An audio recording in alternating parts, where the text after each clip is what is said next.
let's look at some critical performance must-dos. I need 2 volunteers. It can be 2 ladies, it can be 2 men, it can be a lady and a man, it really doesn't matter. Why don't we have the 2 of you, because you're so close, why don't you both come out here and join me? Give them a round of applause, would you?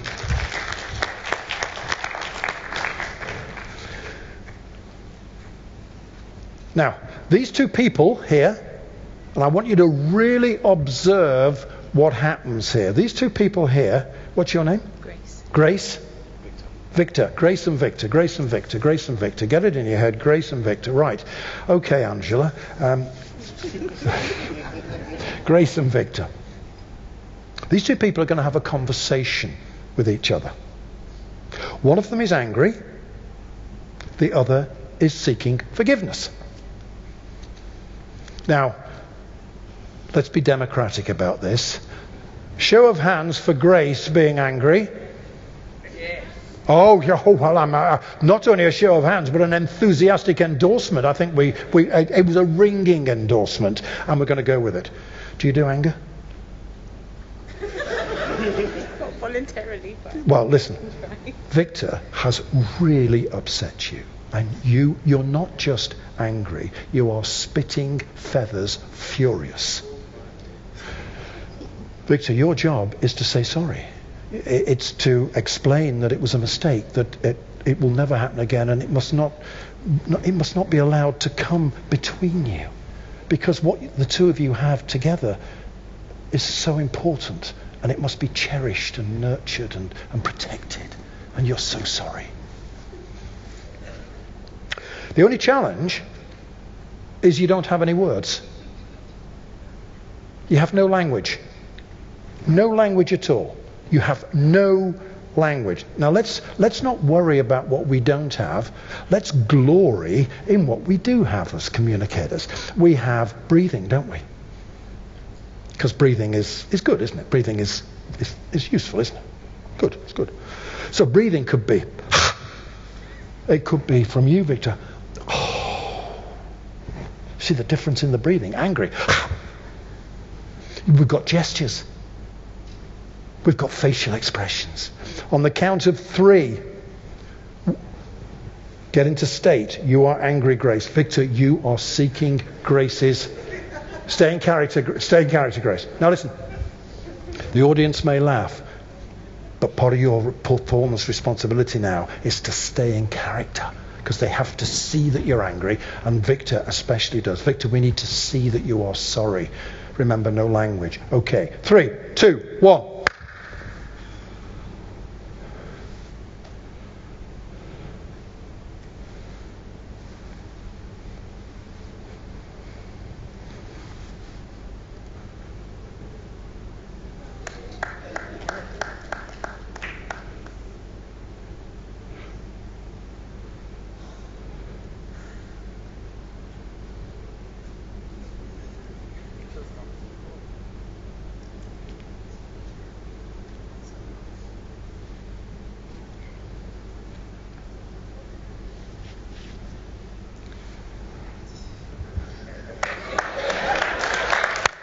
Shake hands, well done.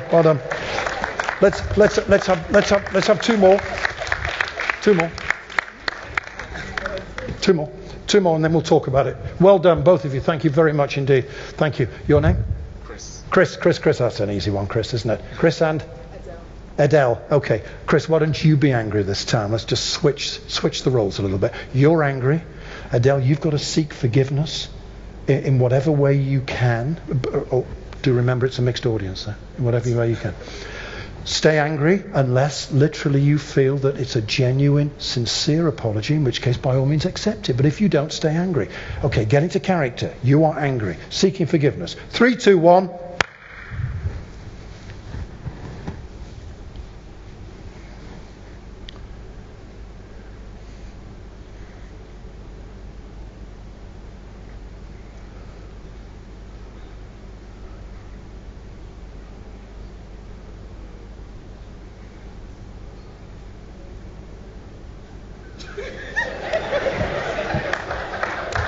Chris. Thank you. I tried. I had high hopes for Chris. But in Chris's defence, I have to say, he lasted longer than I would have done. Please sit down. Well done.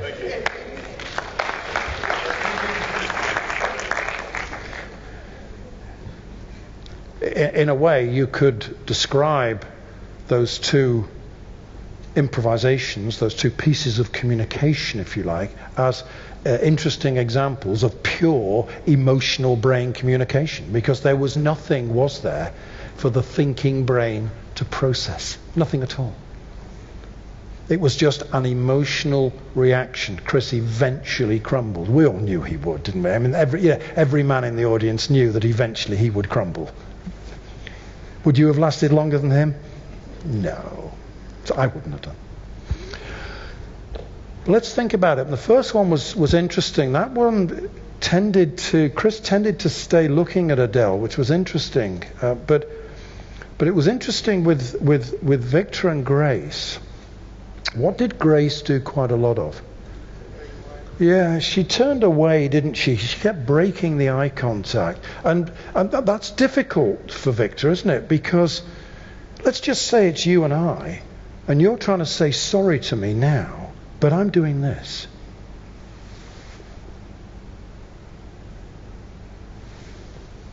Forget it. Very difficult, isn't it?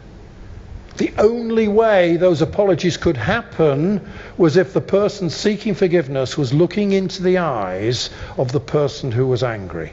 And the person who was angry, therefore, could see the genuine nature of the apology. Beautiful facial expressions. Beautiful facial expressions.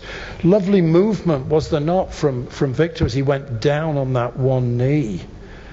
Oh, Grace, how did you not fall for that?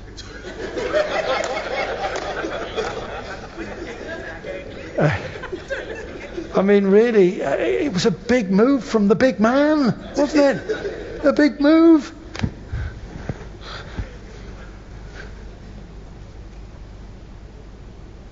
What does that tell us about the importance of eye contact? Yes?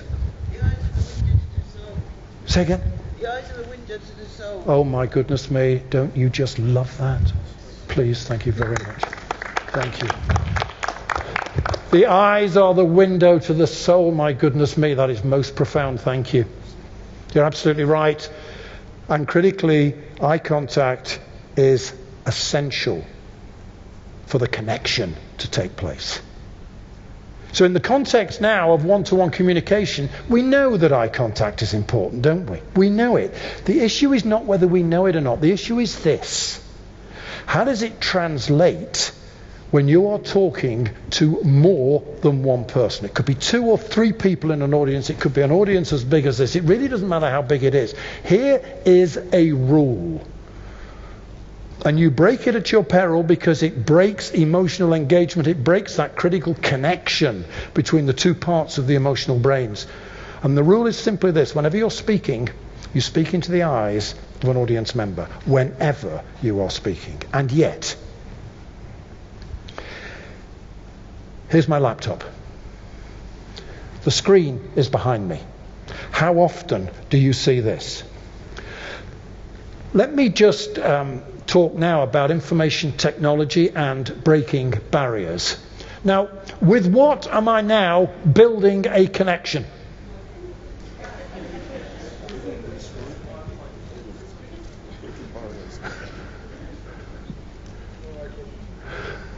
No eye contact? Yes, eye contact. Eye contact the wrong way, wasn't it? Eye contact with the screen, eye contact with an inanimate object called a screen, with a PowerPoint slide. You do not build connection with your audience, the one, the few, or the many, by looking in the other direction.